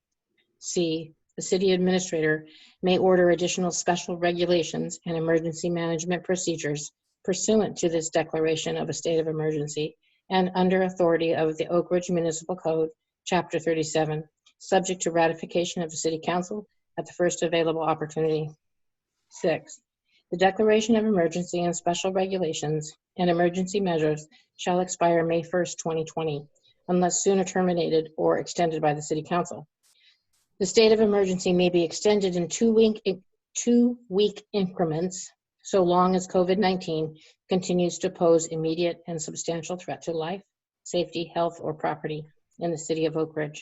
Any extension must be ratified by the city council at a scheduled council meeting. So that is the emergency declaration as it stands. I think rather than ask for a motion, I think I'm going to ask for discussion. Although, if you're okay with asking for an emotion, how many would you like to discuss this before we ask for an emotion? If there's any, I'm looking at heads. No. Okay. I actually had one thing. I was wondering why it only goes through May 1st. I feel like it should go longer. Well, it does. That's interesting. I mean, I think it could go longer. However, you know, I think it's better to have it shorter and then extend it than it is longer and then have to decide when to cancel it. But I could go 6 of one, half dozen of the other. Any other thoughts? Perhaps is there a mandated length of time that it has to be? I don't think so. I don't believe there was. No. Okay. All right. Kathy, we're going into discussion. I have a couple of things as well. Let's talk about this so that we can get it right, so that when we actually go to vote on it, we have the language that we want if there's any changes that we want to make. So Dawn, what were your concerns? On 5A, I'd like maybe a example scenario of what that's referring to. So 5A for this. Protect us. Okay, so 5A for those people that are listening is the city may adjust, waive, or defer permit fees, business regulation fees, and adjust land use permitting processes as legally allowed to facilitate the services during this emergency. Altered structures or uses may be required to be restored to their original configuration once the emergency is over. The city may also adjust, waive, or defer permit fees for building modification or for other purposes for business agencies and entities that are seeking to respond to this crisis. So, for example, in a crisis such as this, if we determined that we had to knock out some walls at one of our public buildings in order to accommodate a large amount of people or to use it for a first aid shelter, if we determined that if we you know, if we made some alteration to a building or put up a temporary structure, we could then do that without having to apply for permits, or we could allow, say, Orchid Health had something that they needed to do. I know that they have provisions set aside so that they can set up an emergency tent behind theirs in case they need to house in place individuals, which may or may not require a permit, but if it did, we could waive that permit and waive the fee, so that it could be done in an emergency situation, for an example. Perhaps there are others, Brian, that I'm not thinking of right now. And the same example with Orchid or anybody else, any business that needed to make modifications quickly to accommodate whatever the pandemic brought. Okay, that makes sense. So it wouldn't be for something like a person who wanted to make their house bigger, they could. Yeah, this is No. strictly for responding to crisis situation. Okay. Right, right. And typically when anything like that happens, you know, it has to be documented, and then council would be informed. So, you know, if I decided that the emergency required me to put a new patio out in the back, because I want to be able to tell people to come over, I would have to answer to all of you at some point. So there you go. So actually, something that you mentioned there brings up another question. Does the city itself, if we wanted to do something to one of our buildings, do we normally go through a permit process? Yes. Yeah, because we have to adhere to the codes of the state of Oregon, and we have to have a permit. Okay. Any other questions, guys, that you want to discuss before we put a motion out there? If nobody else does, I'd like to discuss removing item B from section 5. I personally feel like if there was a need to spend a larger amount of money than what's normally allowed, we should be able to call an emergency meeting and meet within 24 hours to authorize the expenditure. We're all at home right now, so it's not like we're off traveling. So I just don't see a need for letter B. Yeah, that's interesting. Typically, something like this is included in an emergency declaration. I know in the past we've included it because sometimes there's a fast turnaround that has to be done for, yeah, either a piece of equipment or whatever. I do appreciate your comments about, you know, we all are here right now and can be reached for an emergency meeting without delay, more than likely.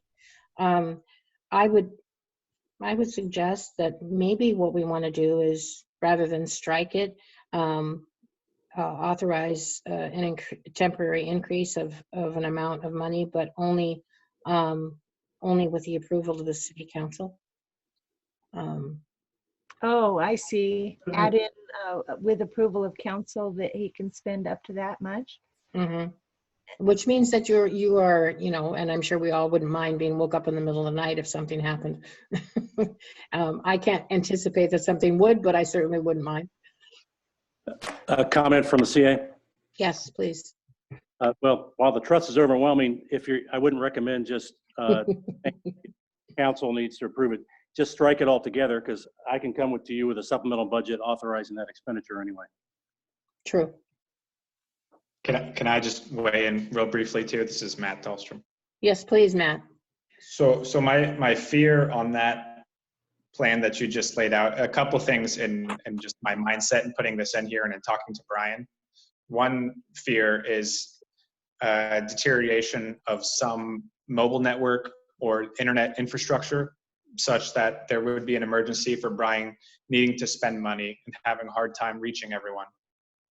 The second piece to it is the middle of the night scenario is still tough if he's meeting with the city council, meeting in a quotations as in a public meetings law implication.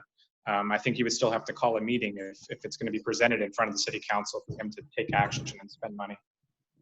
So you put yourself in a timeline bind there again. Right, an emergency meeting is 24-hour notice. Right now, the city administrator is authorized to spend up to $10,000 without approval. Isn't that correct? Yes, that is correct. And Councilor in, Collins? in an emergency situation, $10,000 is a drop in the bucket. But and maybe what you're concerned about is the amount of $300,000. I think it is fair, and I would present to council for discussion that that whether you have the trust in your city administrator to spend $10,000 or $300,000, assessing his judgment, I think knowing that in an emergency that our city administrator can spend what is necessary to enact and protect the community, I think is important. $300,000, I don't know where that number came from. I think Brian explained to me that the cities of Eugene and Springfield did an amount that was way greater than that, and so he just pared it down, and he and Matt came up with a number, and I may be wrong, but how that happened, but there it is. I'm comfortable with 300,000. I don't expect it ever to go that high for this kind of emergency that we're in, but I do expect that something could reach $100,000 very quickly if an emergency arose. So I'm comfortable with that, but I'm happy to hear, and I would like to hear from each counselor. I'm comfortable with it also. Councilor Collins? Yeah, so my 300,000, it's not like he's gonna go out tomorrow and spend that kind of money unless he needs to, and he'll probably let us know. But other things he would look at, maybe he can give us an update weekly on if he has to spend the money and where it's going. So this is actually specifically for one-time expenditure, isn't that correct? No, it's not. It's for the whole duration of this. The whole duration of the emergency, that's Yeah. Without council permission, 300,000. Right. My point would be that if it's an emergency and we're creating an emergency declaration, 24 hours could mean the matter of life and death. And $300,000 is a drop in the bucket compared to what a lawsuit would be for not taking some sort of action, and it's somebody who had lost their life because of that. And again, I think we also go back to the fact that, do we trust the city administrator to act prudently?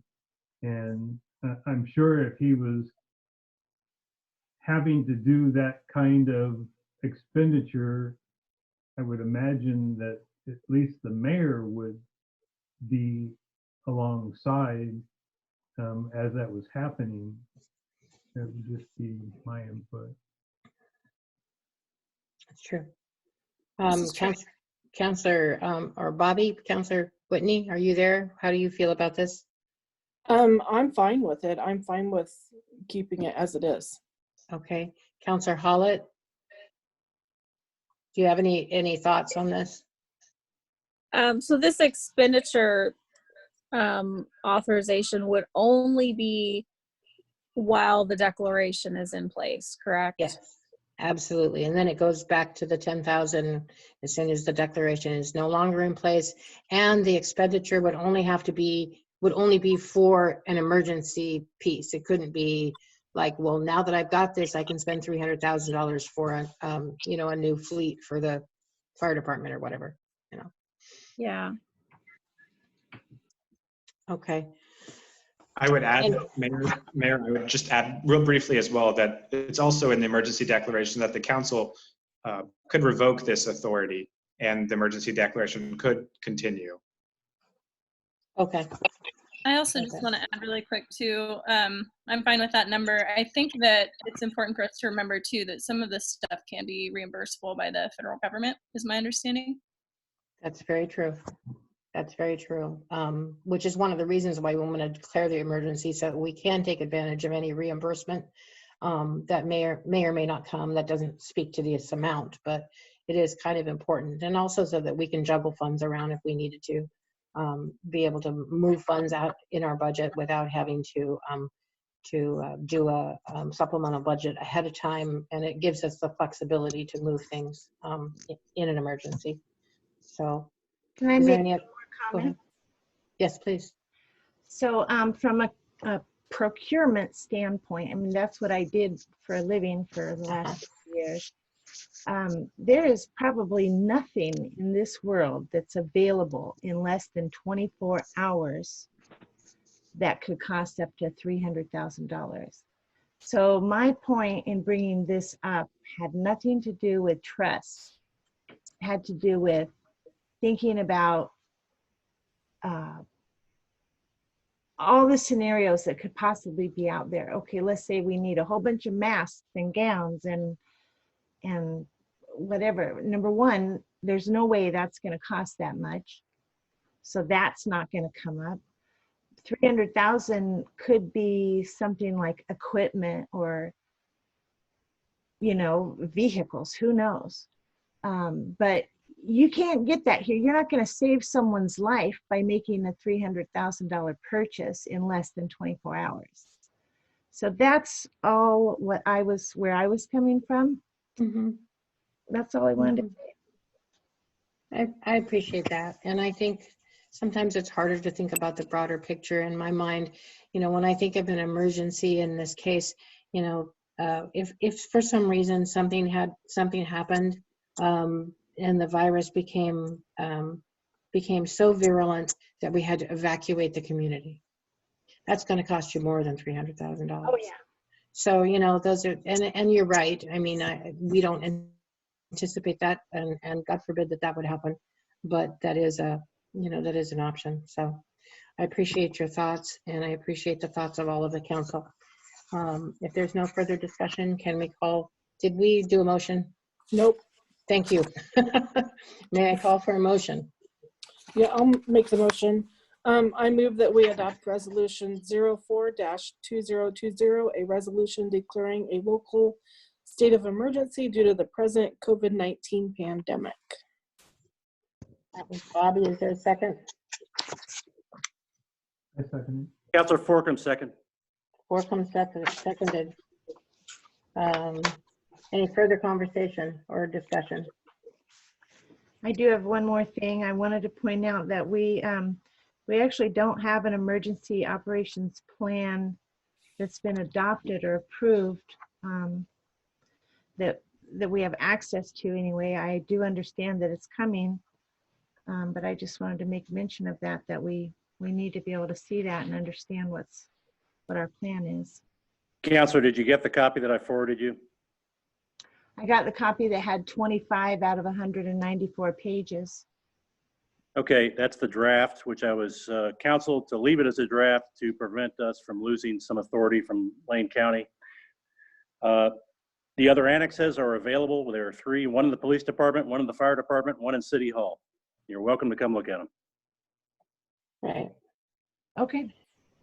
Sweet. City Administrator, will you call for a vote, please? Yes, ma'am.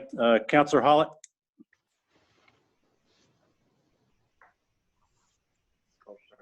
Aye. Thank you. Counselor Kenyon? Aye. Counselor Forkham? Aye. Mayor Holston? Aye. Counselor McClellan? Aye. Counselor Whitney? Aye. Counselor Maxfield? Aye. The motion passes.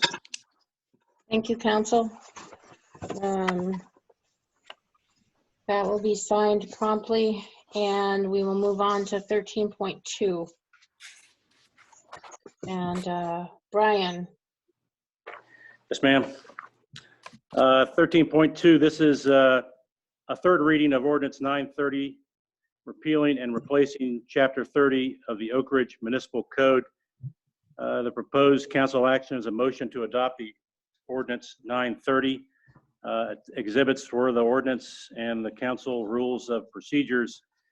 I know that you're thinking that you passed this last meeting that we met, but there were some concerns about the way it was passed. So we're going to try to redo this to the satisfaction of council.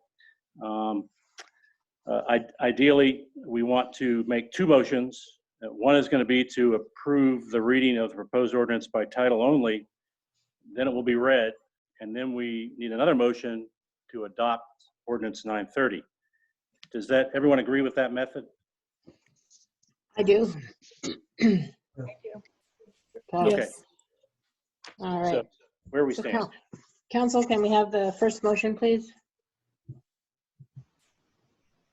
I move we approve the reading of proposed ordinance 930 by title only.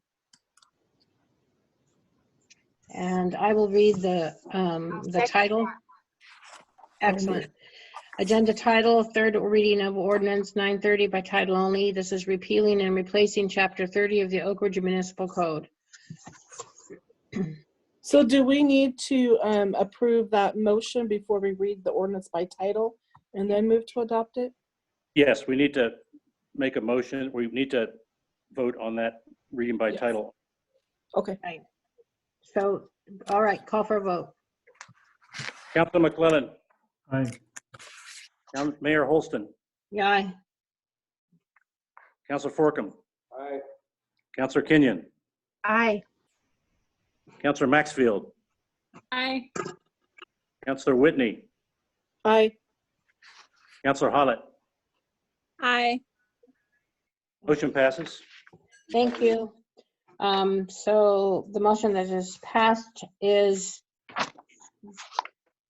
To read by title. to be read by title. So the third reading of ordinance 930, repealing and replacing chapter 30 of the Oakridge Municipal Code. Second motion, council, can I have the second motion, please? I move we adopt ordinance 930. Is there a That was second? I'll second. Councilor Kenyon seconded it. Any discussion? Call for a vote. Councilor Kenyon. Aye. Councilor Forkham. Aye. Councilor Maxfield. Aye. Councilor Hollett. Aye. Councilor Whitney. Aye. Mayor Holston. Aye. Councilor McClellan. Aye. Motion passes. Thank you, council. That's been a long time coming. I appreciate that we finally have passed that. Hooray. Pat yourselves on the back. Yeah. Let's move to, 14.1. Yay, Paul. Let's move to 14.1. This is a consideration to fill the budget committee vacancy. Jan, are you there? Yes, I am. Ah, there's your sweet voice. Thank you for being there and hanging in with us. You betcha. So this is the Oakridge Budget Committee is seated with 7 citizens. Currently, we have 5 seats are filled. That leaves 2 vacancies. We have 1 application. Our applicant is on the line, and there is no fiscal impact. Our opportunity here is to appoint 1 applicant to fill this seat or to not appoint this applicant to fill this seat. At this time, Jan, I will introduce you.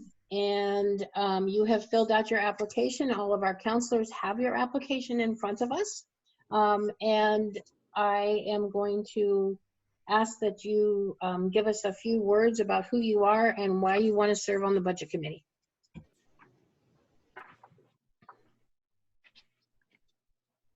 Okay, I kind of lost you. Oh, okay. There. So if you would just introduce yourself, give us your name, and then tell us why you would like to serve on the budget committee. Okay, my name is Jan Hooker, and I, of course, live here. We've been here 11 years. We've seen a lot of change and a lot of different things. I've been retired from the Oakridge Police Department as dispatch clerk for 5 years. I now work or volunteer as secretary treasurer of the Forest Hill Memorial Park Cemetery here in Oakridge. I have some experience in bookkeeping and working with the budget. However, it's not huge budgets like this. Jerry Shorey, the president of the board for the cemetery, and I worked on the cemetery's very first budget in 2019. so far so good. Excellent. And I would like to be on because I think sometimes new eyes can maybe help a little bit. And I also think we need to kind of take part in the city. Excellent. Thank you, Jan. Counselors, do you have any questions for Jan?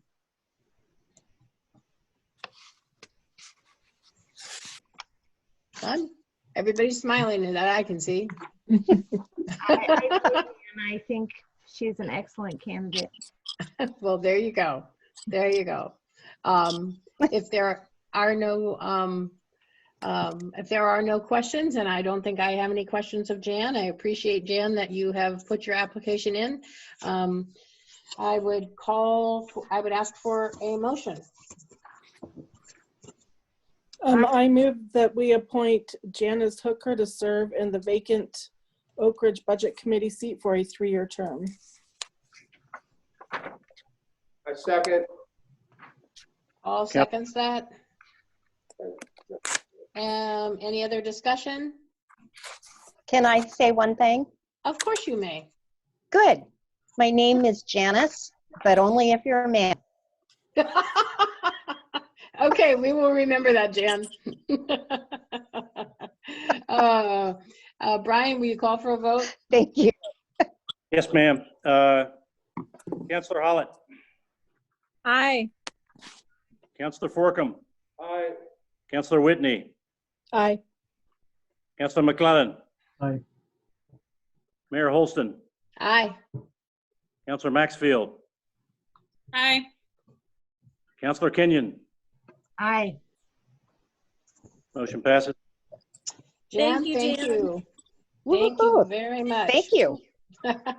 We look forward to having you with us as we hammer ourselves through this budget that's coming up, and I know it's going to be delightful. All right. Mayor. Yes, please. I don't, looking at the screen, I don't see the candidates for the Public Safety Committee dialed in.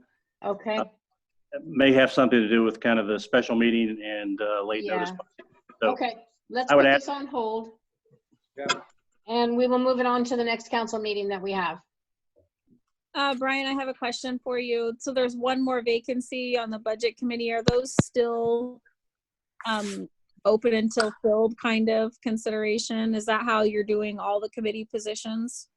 No, I've been doing them at 30-day intervals, and I'll repost this, but. Okay. But considering that the budget committee starting soon, can we consider doing that one open until filled? We can do that. The only problem is they're going to come in halfway through the cycle, but which I guess is okay. I'll do that if the council would like that. Can I make a suggestion? Perhaps we just post it for 20 days so that it can be. The budget starts in a week. Oh, that's right. It's almost the end of the month already, isn't it? Oh my God. I mean, you'll have well, there. members. Well, what I was. I was thinking if we had more applications for the very next council meeting, if we would be able to look at those, considering people get their budget packets on the 30th. Is that correct? Yeah, we could hold it open until when is the next council meeting? April 4th or something like that? 9th, I thought. Not, trying to find the calendar. April 2nd. The first Thursday. And when is the next budget committee meeting? March 31st, isn't that right? That's the first one. Well, that's when they get their packets, but when is the next actual meeting? 14th of April? 14th of April. Oh, okay. Okay, 14th. It looks like, though, that we're going to get our packets the day before the first meeting. So is the first meeting going to be an actual... It will be the introduction to the budget. You know how they give you your budget, they give you that introduction, and they have to do that, by ORS, and then move forward from there. So what if we post it and just say it's open until April 1st? Sure. Can you repost it? I hesitate to just do an open-ended because what happens if someone says, oh, well, I didn't know someone put it in. I was going to put mine in tomorrow. So I just hate to, I'd just like to have it end, So Brian, can you post it till April 1st? So post it for a week? Okay. Yeah. Thank you. Thank you for bringing that up, Chrissy. I appreciate it. Okay, let's move on to 14. Oh, we can't. Sorry. 14.2, we're just going to hold off on. And so if there are any public, out there that would like to comment or to ask a question, now is the time to do that. We will try to do this in an organized way. So I guess just speak up, and I can recognize you as we hear you.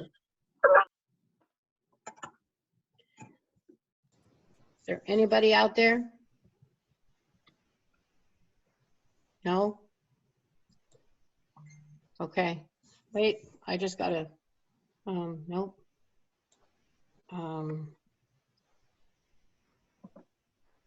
Anything else? Okay, I'm not hearing anything. Brian, are you seeing anything pop up? I only see just one citizen who apparently does not want to speak. Okay, all right. Well, with that, Council, thank you for participating in this meeting. I'd love to hear your feedback and any positives and negatives. And please, forward them to me, or any issues that you may have had, so that we can continue to meet like this in a way that seems to work pretty well. I mean, I kind of like it. So stay safe, stay healthy out there, and this meeting is adjourned. Thank you. Bye, everybody. Bye. Good night.